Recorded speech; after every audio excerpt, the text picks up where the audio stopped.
Venice, city on the water. A place of beauty and romance that attracts millions of visitors every year. Just a few steps from the well-trodden tourist routes, there's a very different Venice, one populated by fascinating creatures.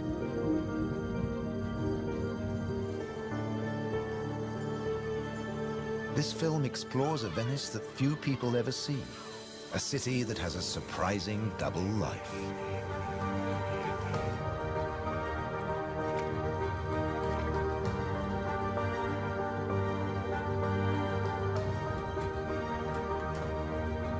There are secret places and wild creatures in this watery world that most outsiders never discover. In the skies above, on the beaches, and in the canals are the true Venetians that live in every hidden corner of the city and the lagoon. Wild Venice is their home.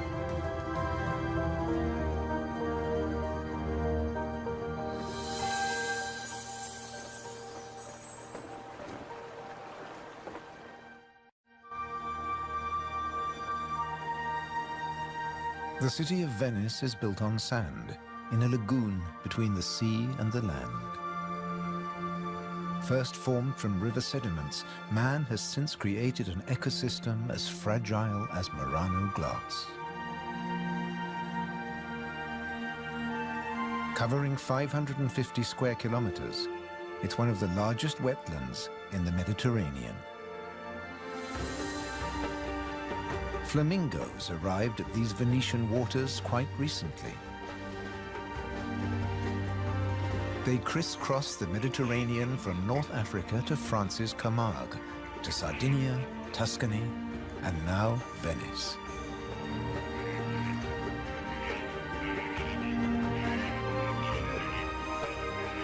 They feed on vegetable matter and small creatures they find in the mud of the lagoon.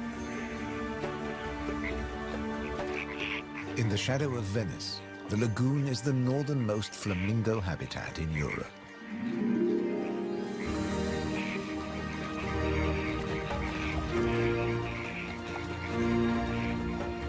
They're here now, but in a few weeks, many will move off again to find richer pickings.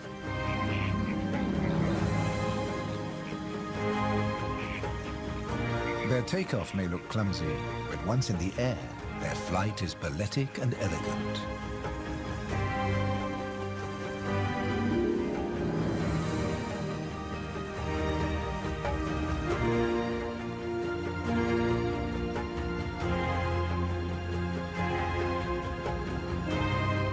And before too long, they'll return to the safety of this lagoon, tucked between the sea, the city, and the Alps.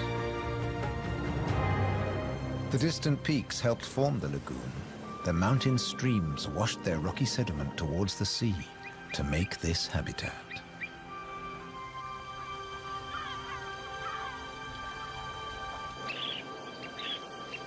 Some of the lagoon's other birds are ready to leave. Dunlin, small waders, fed well in the rich mud. They rest on the wooden piles that support the whole of Venice.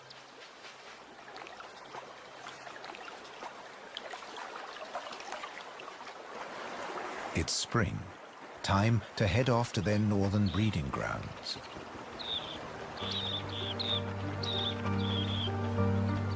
But the cormorants won't be lonely this summer.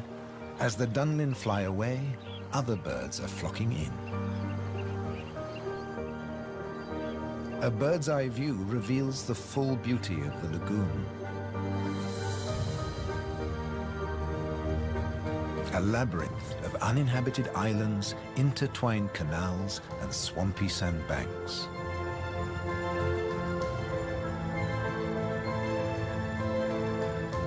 These marshy wetlands are known as the barene. To survive here, plants need to like salt water and flooding. Natural arteries called gabi meander through the brackish gardens, keeping the lagoon alive. The same waters flow through the city. The curving streams between the islands became the magical canals of Venice.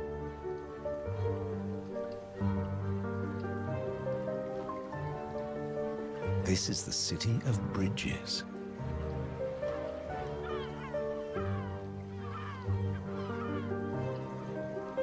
Visitors are mesmerized by the romance of the canals and the ancient architecture, and often miss the smaller, wilder sights around them.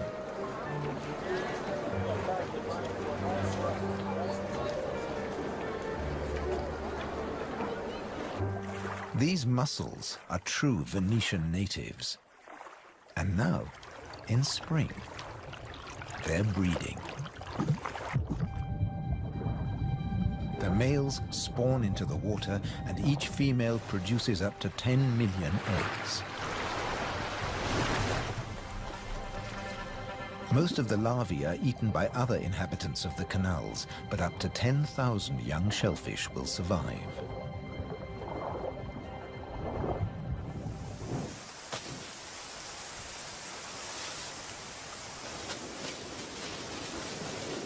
Just beyond the city, colonies of birds are breeding too. But a hazard of urban nesting is constant disturbance.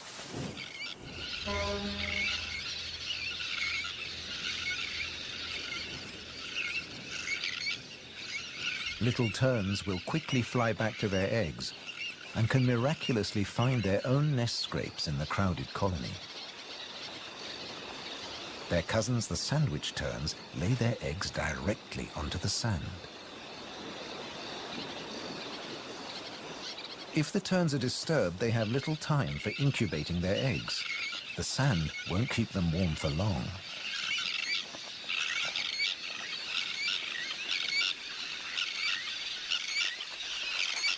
And left out in the open, they could be an easy target for predators.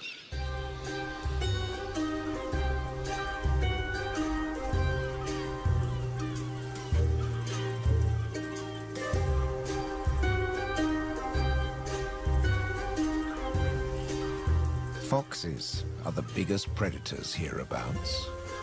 But from the air, he's easy to spot. The birds make it known he's not welcome anywhere near their nests.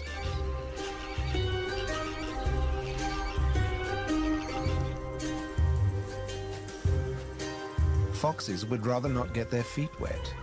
Hunting in these swampy areas is a frustrating business.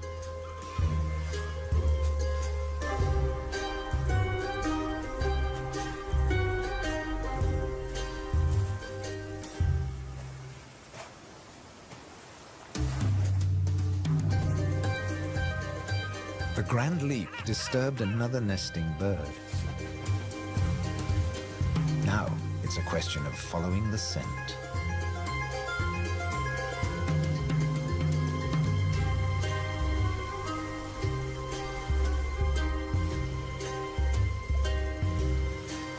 A welcome snack.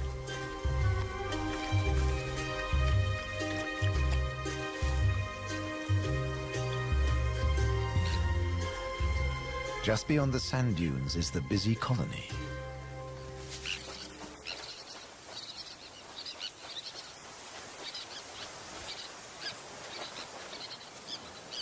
In this mixed neighborhood, a pied avocet is brooding next to the sandwich terns.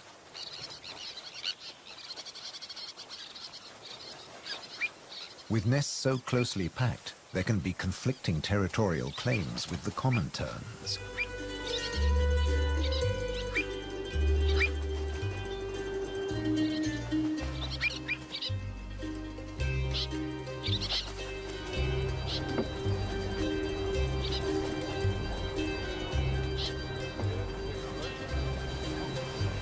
But the avocet stands his ground.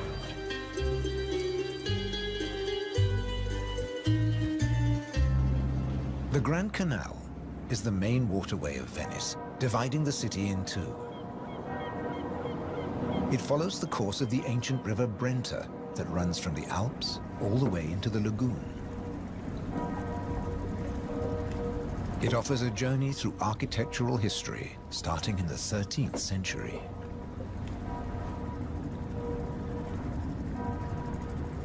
The banks of the Grand Canal have other surprises to offer, like Palazzo Malipiero's Rose Garden.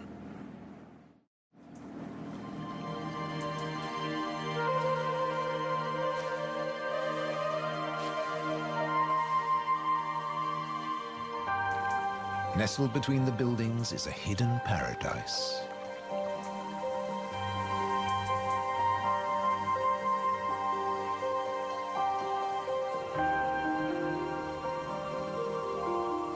Now owned by a modern-day countess, it has been restored to its full glory, and no detail has been left to chance.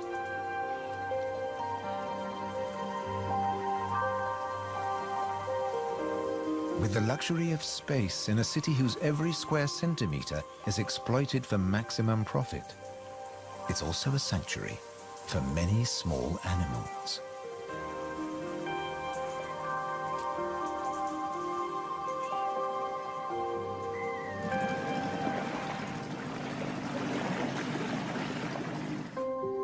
Every day, more than 50,000 tourists visit Venice.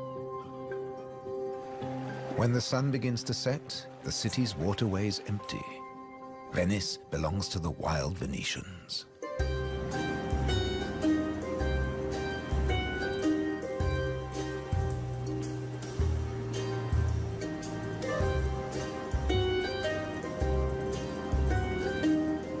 Rats prefer to search for food in the cool night air.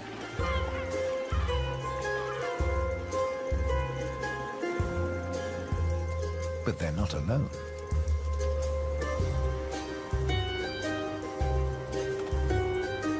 Pine martins are hungry too, and rats are on their menu. Pine martins are welcome in the city as they're natural rat catchers.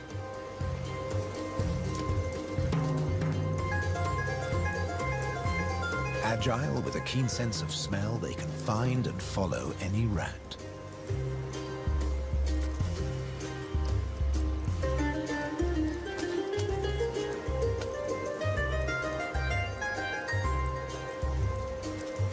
But they're endangered too. Since the rat population boomed, ironically, many martins have been killed by rat poison.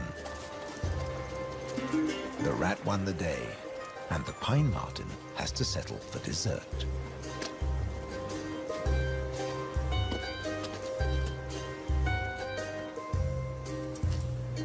Not such a sacrifice, as pine martens are omnivores. Both meat and veg are on their menu. And sometimes the vegetarian meal is an easier option.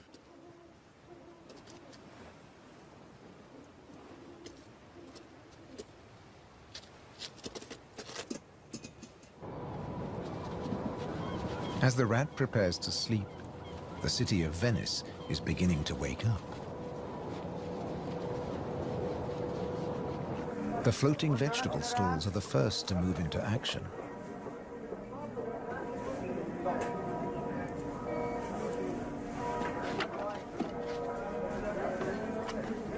Soon these silent waterways will become busy highways again.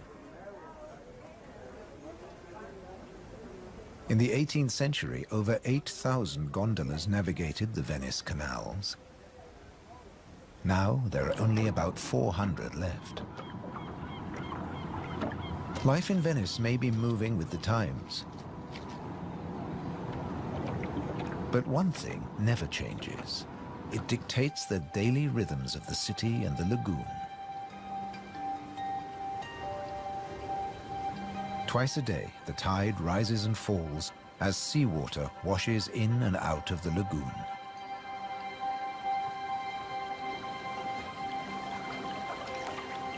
The water level changes by up to 60 centimeters. Smooth lakes disappear into swampy wetlands, only to return hours later.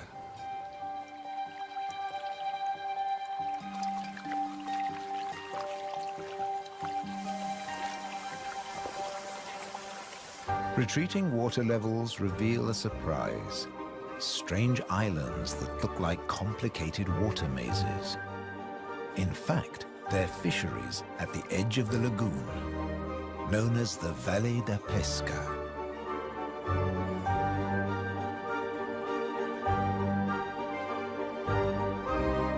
They've been worked by the same families for generations, using a simple but ingenious method.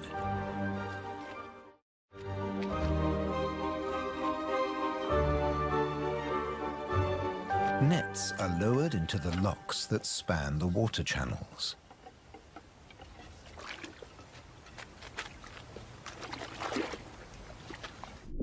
In the springtime, the locks bar the way to the young fish that stream into the lagoon to feed. The fishermen raise the nets and catch the small swarming fish in their thousands.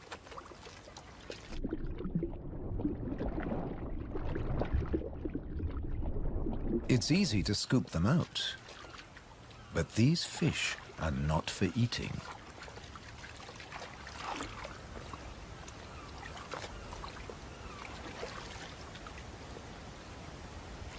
The fishermen place them on the other side of the bars and so trap them in the channels. Here, the spring fish are held under perfect conditions until they grow big enough to harvest.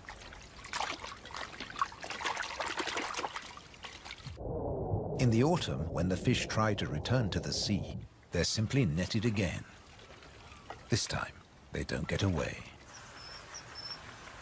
Kingfishers have a more dramatic technique.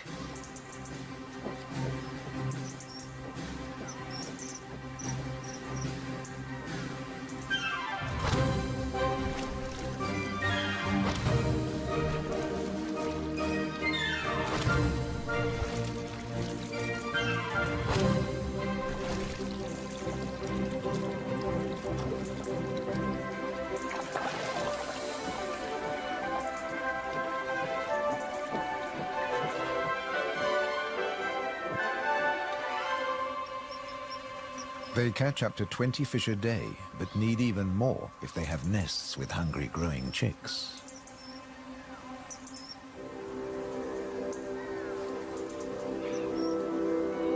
It takes enormous skill, but also violence. A sharp blow to the head stuns the fish. And when it stops wiggling, the kingfisher can turn it round without fear of it escaping. The scales and fins of the fish need to be in line.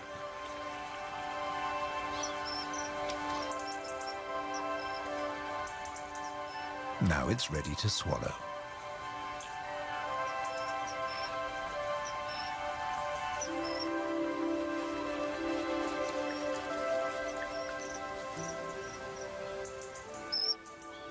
These shallow, brackish waters at the edge of the lagoon are perfect hunting grounds for a kingfisher.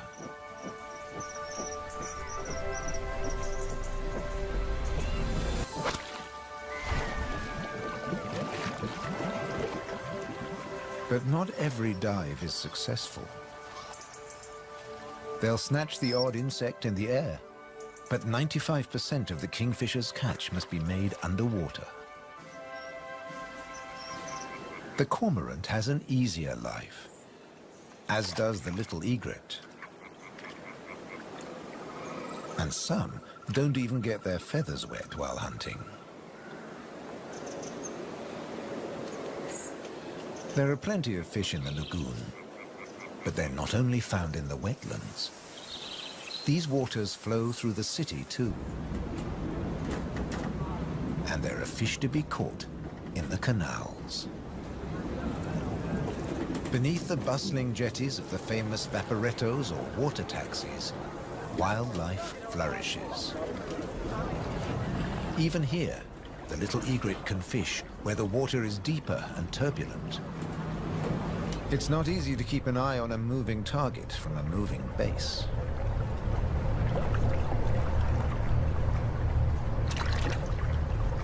But persistence and patience pay off.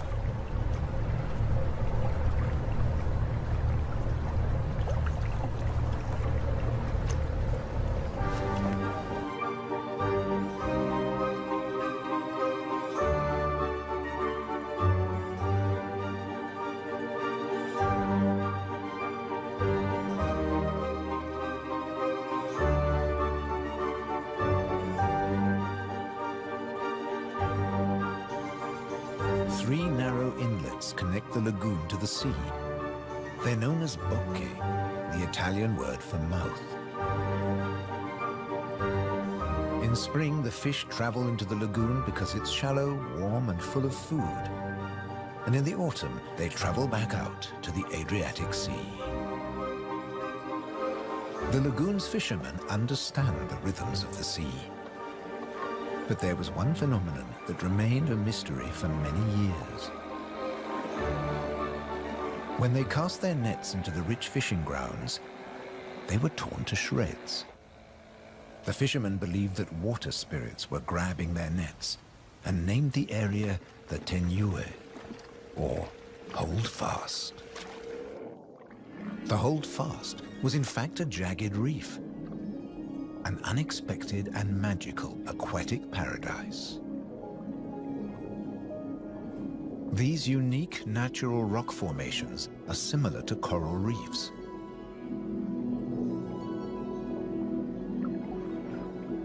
They're home to all kinds of remarkable creatures. Serpent stars, or marine annelids.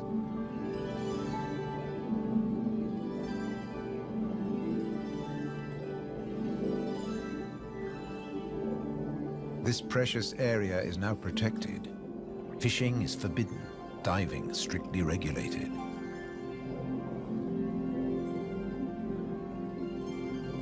Even harvesting a shellfish delicacy like these canestrelli is banned.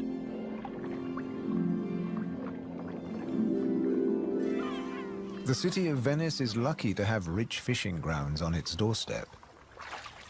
The catch is seasonal, and in spring, the fish are small.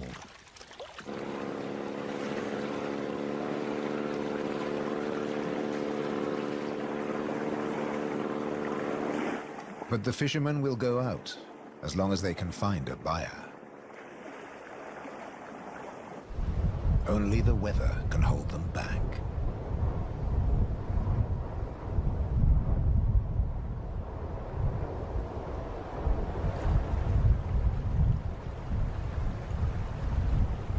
City and wetlands are both at the mercy of the elements. A storm is heading towards the lagoon. When rain-bearing clouds build up against the southern face of the Alps, and when warm southerly winds whip up the sea, water is driven into the lagoon, flooding the city and engulfing the swampland. This extreme high tide is known as aqua alta and can be disastrous for ground-nesting birds. Thankfully, it's rare in the springtime. It strikes more often in the autumn. Storms can vanish as fast as they arrive, and the limpid sunlight that Venice is so famous for bathes the city again. In early summer, Venice teems with tourists. The Bridge of Sighs is a popular attraction, but few visitors realize that real Venetian life is happening just a short distance away. In the Giardini, a spacious and peaceful city park, there are some surprising residents.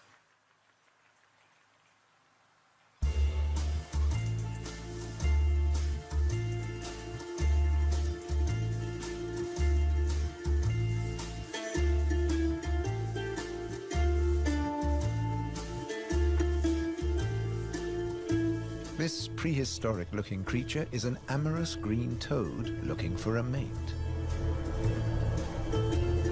After all, this is the city of romance. But for a toad, finding a partner in a city isn't always easy. Even a quiet park is full of danger and disruption.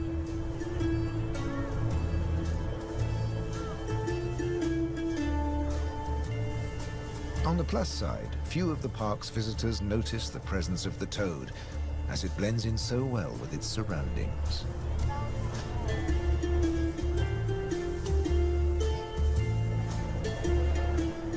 Another of the city's visitors is far more conspicuous. A stark contrast to the ancient buildings it comes to celebrate.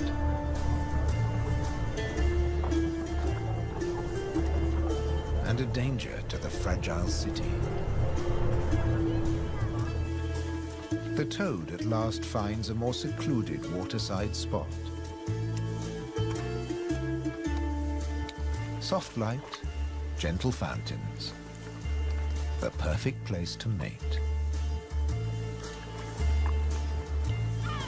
Venice is full of secret places hidden away from the main tourist routes. A traditional gondola repair shop nestles between the city's Zattere and Dorsoduro districts.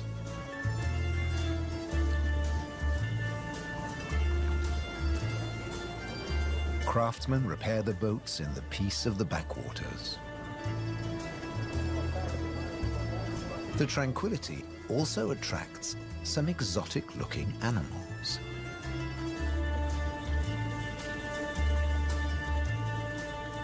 Geckos are not native to Venice, but they've settled in well here. During the day, they'll sun themselves on warm stone.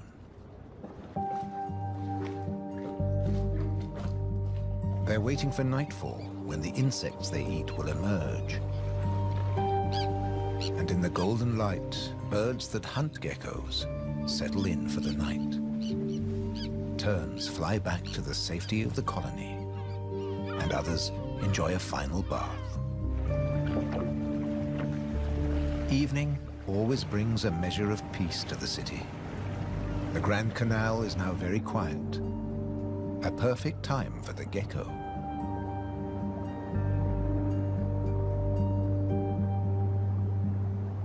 Geckos have evolved specially adapted feet that make them excellent climbers. Their toes are covered in millions of tiny branched flaps with incredible adhesive power, so they can grip and climb the smoothest surfaces, even glass. The city is empty now. The Grand Canal is deserted.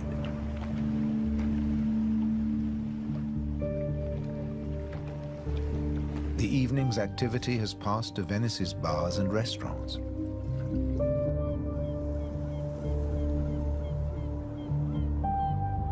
By the time the tourists are safely tucked up in their beds, the city is like a ghost town. Almost. A rat has ventured out to make the most of any scraps left behind. He must take care not to become a meal himself. Owls on the prowl. One little owl is distracted by bright lights. There's nothing here but fruit. No good for the owl.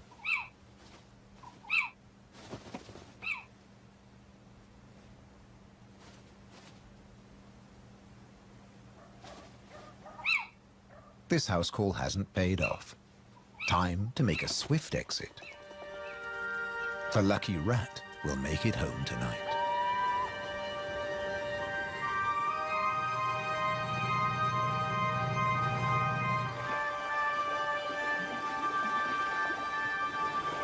Cormorants bask in the morning sun.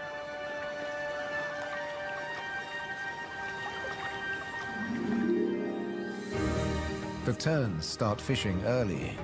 The colony is now a hive of activity.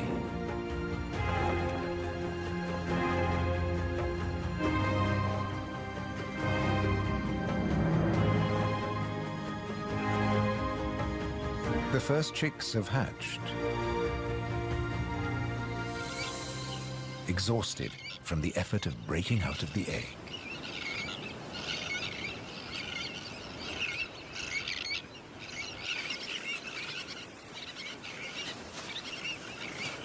Around them, the colony has turned into a busy Italian restaurant as the adults noisily deliver their food.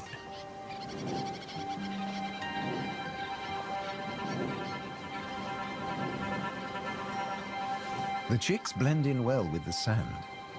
Their cries for food are a new and insistent sound on the beach.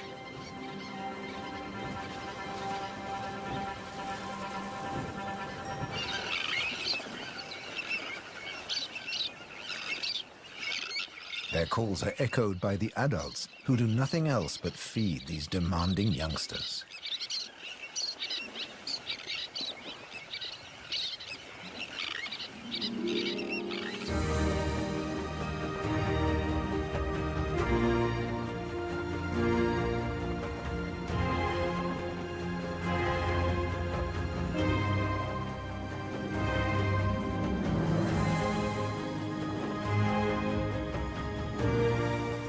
It's hot and humid, and the lagoon is at its most beautiful. The hot summer months are the quietest for the fishermen. They take advantage of this time to mend their nets. They work and even sleep here, with spectacular views of the surrounding wildlife.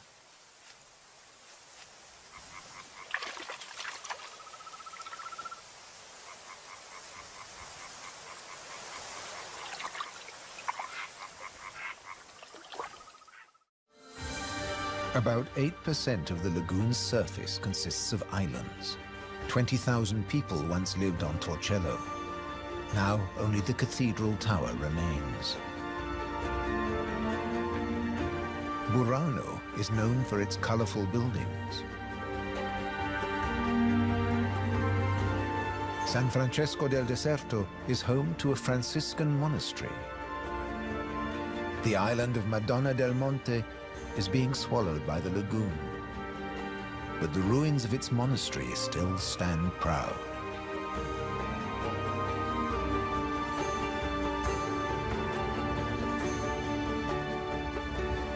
Enchanted places like this are an ideal refuge for wild animals.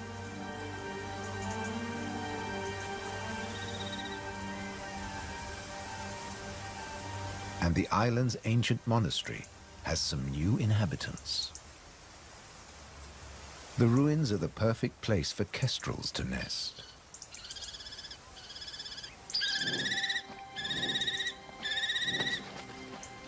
The hungry chicks are nearly as big as the adults and almost ready to fledge. Feeding this brood is a full-time job for both parents.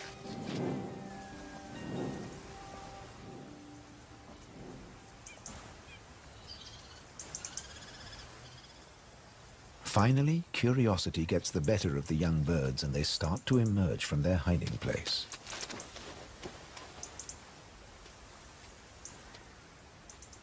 The first nervous explorer is soon followed by a sibling.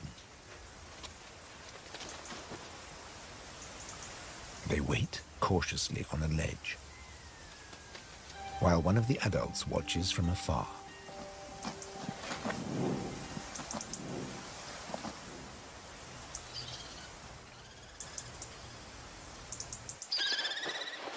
Their mother returns with food, and the young kestrels jostle to get to the front of the queue.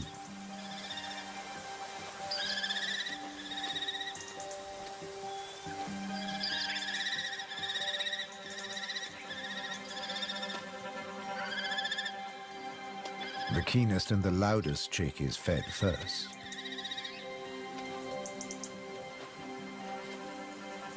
Soon the food parcels will stop. It's almost time for the young to leave the nest and fend for themselves.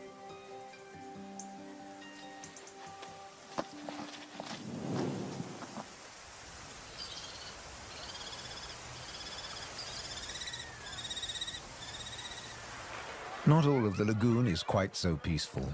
Venice's Lido, with its luxury hotels, is where the human bathers gather.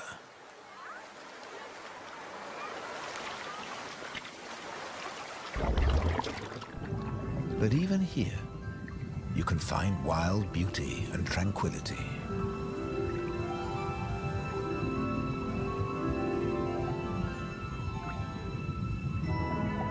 In the Tenue, Venice's reef, one of nature's most delightful performances is in full swing.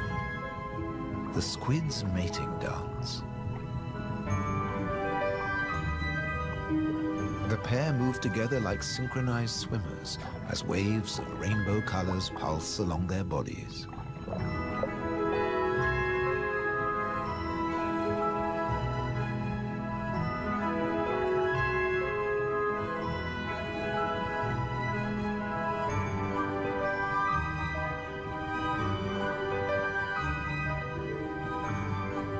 It's like an underwater version of the Venice Carnival,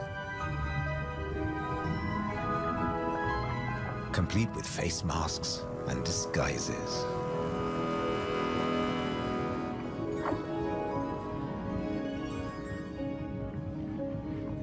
Decorator crabs change their shape by attaching sponges and algae to their bodies.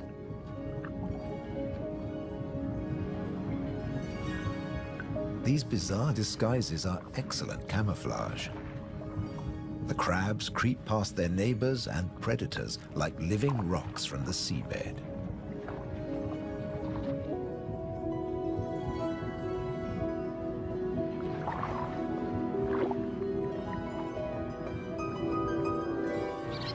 The tern colony just beyond the city is flourishing.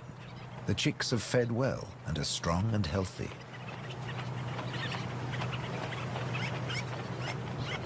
The young birds are gathered in a creche, with 1 or 2 adults looking after them all.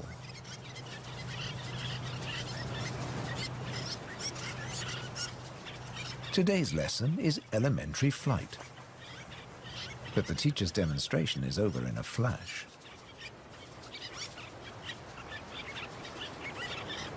The young birds flap their wings to exercise their growing flight muscles, but they're not ready to take to the air yet.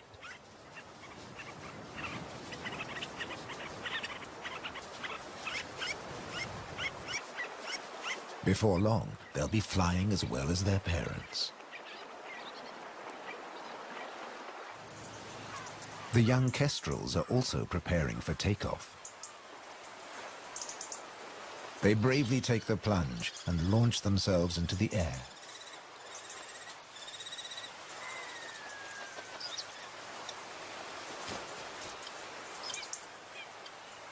Dropping from a height makes their first flights easier. Once in the air, they're in their element and can glide and flap back to safety.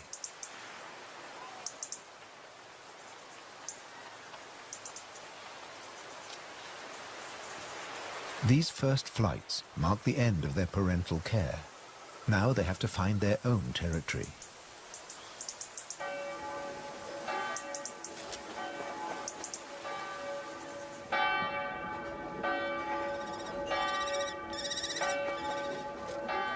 One of the kestrels has made its way to the nearby island of Burano. It's unlike the remote nest site, but it still has everything the kestrel needs. Just like the ruins, the brightly colored walls offer protection. These birds are welcome visitors, and the people here seem happy to have a kestrel watching over them.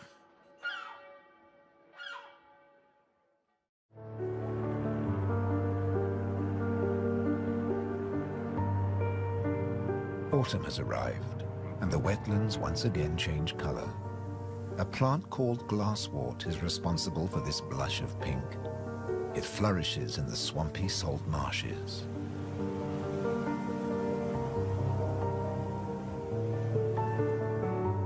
The first autumn mists mark the end of summer. The bright, humid days give way to cooler, grayer hues. The sea and the sky seem to merge into each other. Now in September, the sea is generally calm. But from the autumn equinox, there are high tides. And sometimes, Venice floods. For now, the water is still and shimmers like liquid mercury.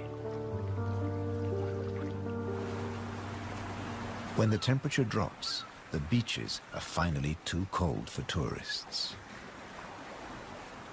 Animals better equipped to bear the chill reclaim them. A hungry fox sniffs along the shore looking for food.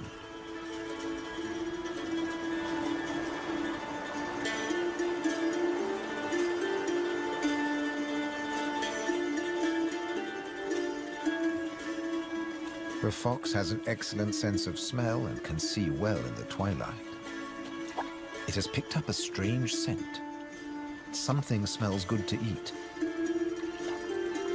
But quite where this food is hidden is a mystery.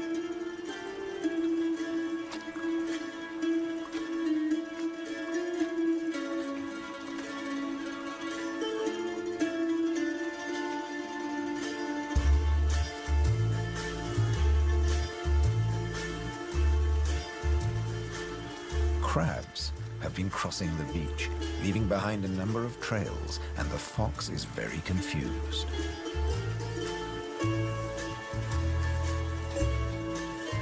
Finally, it follows its nose and comes face to face with a crab.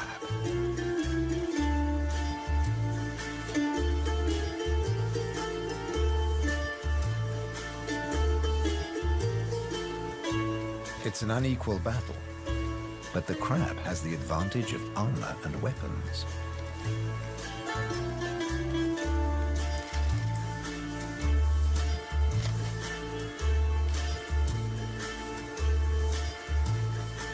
This meal is more trouble than it's worth.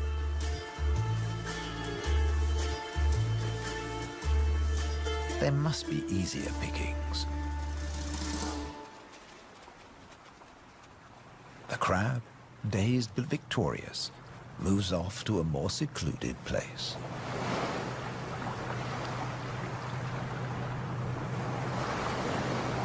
More crabs congregate on the shoreline looking out to sea.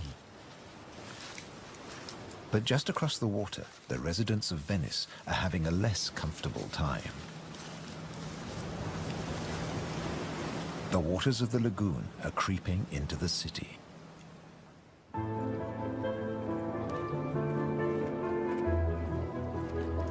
The autumn tides are getting higher, and water is seeping up through every available crack in the stones. The threat of acqua alta, the extreme high tide, is increasing every day. A combination of rising tides and the Scirocco winds cause this extreme event, and the rain just adds to it. Much of the city is only just above sea level, so there's very little to stop the floodwaters. This may look like a swimming pool, but it is in fact St. Mark's Square. Fortunately, this only lasts a few hours. Soft winter fog wraps the landscape like a blanket and brings the year to a close for Venice and its beautiful lagoon. The visitors have marveled at its sights, but many have missed the most fascinating wonders of all, the wild side of Venice. The city is empty now, but visiting season for the lagoon never ends.